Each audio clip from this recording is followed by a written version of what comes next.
Hey everyone, today I'm exploring the Jurassic Dinosaur Hall at the Carnegie Museum of Natural History in Pittsburgh. This hall features mounted skeletons of some of the most iconic dinosaurs of the Jurassic: Allosaurus, Ceratosaurus, Stegosaurus, Apatosaurus, and Diplodocus. What I didn't realize before visiting is that many of these famous dinosaurs actually came from the same quarry in Utah. All of them were preserved in the brushy basin member of the Morrison Formation, dating back about 150 million years. Between 1909 and 1923, the skeletons of nearly 2,000 dinosaurs were excavated from what is now known as the Carnegie Quarry at Dinosaur National Monument. Remarkably, these animals all died and were buried within the same ancient environment. In 1915, recognizing the extraordinary scientific value of the site, the area was officially designated as a national monument. But during the late Jurassic, this region looked nothing like the dry landscape we see today. Instead of desert, rivers ran through a warm floodplain that supported herds of enormous plant-eating dinosaurs, and the predators that followed them. At times, however, extended droughts reduced the availability of water, forcing animals to gather along shrinking river channels. As conditions worsened, weakened dinosaurs began to die near these last remaining water sources, leaving carcasses scattered across the plain. Eventually, the rains returned, but they returned violently. Floodwaters surged through river system, sweeping bones and sometimes entire carcasses downstream. Rather than spreading them evenly across the landscape, these powerful floods concentrated the remains in one place, stacking skeletons on top of one another. Over time, this natural bone trap became what we now know as Carnegie Quarry. In 1909, fossil hunter Earl Douglas, working for the Carnegie Museum of Natural History, was searching the badlands near the Utah-Colorado border when he noticed massive bones eroding from a hillside. What he uncovered wasn't just one dinosaur. As excavation continued, it became clear that this hillside contained dozens of individuals, many of them quite complete. Over the next several years, crews removed enormous blocks of stone containing articulated skeletons.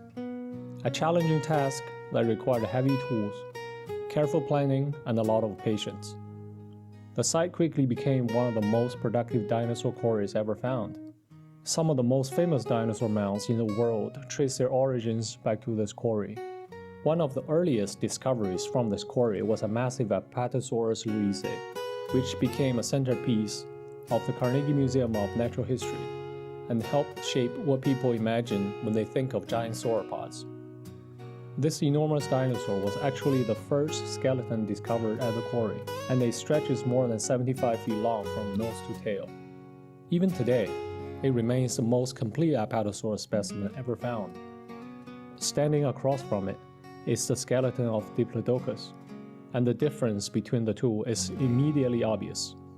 Compared to Diplodocus, Apatosaurus is much bulkier, with limbs that are far more robust.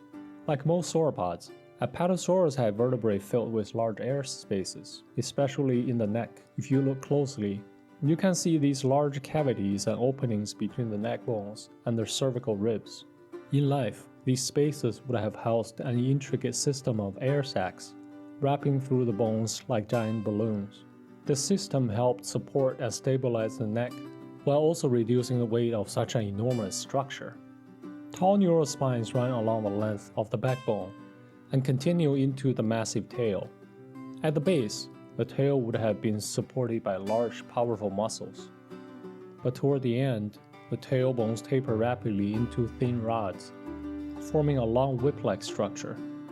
In fact, both Diplodocus and Apatosaurus belong to a group of sauropods known as Fragilocaudata, which literally means whiptails.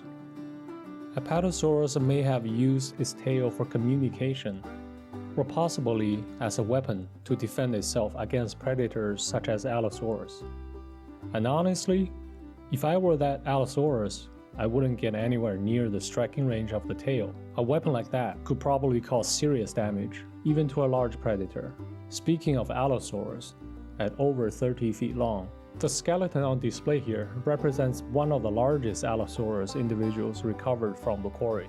The main body comes from specimen CM11844, while the skull belongs to a different, better preserved individual, also discovered at the same quarry. Allosaurus is far more common in the fossil record than other large predatory dinosaurs from the Morrison, suggesting it was likely the most successful apex predator of its time. It's not hard to see why. The jaws were lined with sharp, serrated teeth, perfectly designed for slicing through flesh, while large openings in the skull reduced weight and provided space for powerful jaw muscles. Unlike many large theropods, Allosaurus had relatively long, strong arms, tipped with 3 meat hook-like claws. In life, these claws would have been covered by a keratin sheath, similar to an eagle's talons, possibly making them up to 50% longer. This gave Allosaurus the ability to grip, slash, and hold on to struggling prey. Its powerful hind legs also made it faster and more agile than the massive herbivores it hunted, allowing it to maneuver around giant sauropods. Altogether, Allosaurus was a tough, versatile, and deadly predator, perfectly adapted to dominate the Morrison landscape. A dynamic mount of a young Ceratosaurus hunting a Dinosaurs fills the other side of the hall. The predator here is not much larger than its prey. Ceratosaurus are known for having unusually large maxillary teeth for the size of its skull, and here you can clearly see the impressive dagger-like teeth, some even partially slipping from their sockets. Meanwhile, its prey, the Dinosaurus, struggles to escape. This Dinosaur specimen CM3392 is quite complete, missing only the tail. It's about the size of a large deer and represents one of the smaller common herbivores of Morrison Formation. As I later learned, it is also one of the only 2 standing Dinosaurus mounts in the world. A juvenile Camarasaurus decorates the wall, displayed as a relief mount in almost exactly the same pose in which it was discovered. This specimen, Camarasaurus lentus CM11338, is one of the more recognizable sauropod fossils from the quarry. Casts of the skeleton are displayed in museums throughout the United States, including a copy at the Maryland Science Center. Various other herbivorous dinosaurs complete the Jurassic Fossil Hall.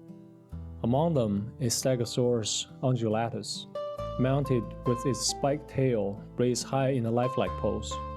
This particular Camptosaurus, sometimes considered its own separate genus, Euteodon, is also on display. I had never seen this animal up close before, and it appears more robust than I had imagined. One particular interesting feature is the crosshatch pattern over its back vertebra, formed by fossilized ossified tendons. Both of these herbivores also come from the Carnegie quarry. A few additional pieces in the hall are equally intriguing. One of the early discovered femora of Diplodocus carnegie lies in the center of the room, and is intentionally left accessible so visitors can touch it.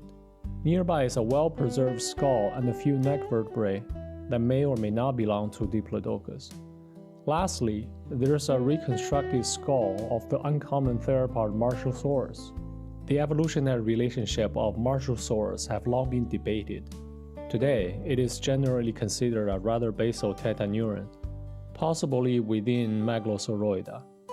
With those relatives in South America, such as Pianiscisaurus, it is not a dinosaur commonly seen in museum displays, making its presence here noteworthy. The Carnegie quarry changed how paleontologists think about dinosaur preservation. Instead of isolated finds, it showed that catastrophic events could capture the entire community at once. Today, the quarry wall itself remains on display at Dinosaur National Monument, with hundreds of bones still embedded in the rock, a reminder that many discoveries were left in place for future generations. Many of these dinosaurs we admire in museums share the same rivers, suffer through the same droughts, and ultimately, the same fate. If you enjoy this deep dive into dinosaur history, consider liking the video and subscribe for more stories. Thank you for watching. I will see you next time.